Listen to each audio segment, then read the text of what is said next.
This comment is saying how to add multi-frame generation for Hogwarts Legacy, and this is the video. 300 frames. Today's sponsor is our website Nodix.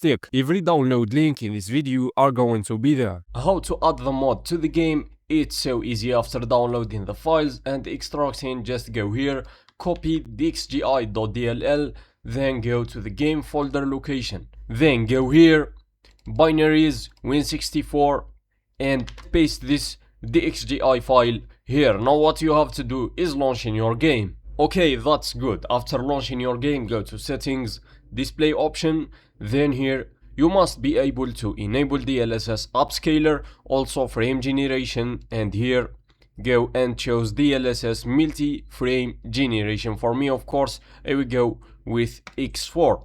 Okay, here it says restart required. You have to restart your game, of course. Okay, pretty good. After the restart of the game, just press this key in your keyboard. This menu will be opened. Here you can enable ghost booster if you will notice a lot of ghosting. You have here adaptive frame generation if you want. Then in the override here, I will go with quality because I'm getting a lot of frames.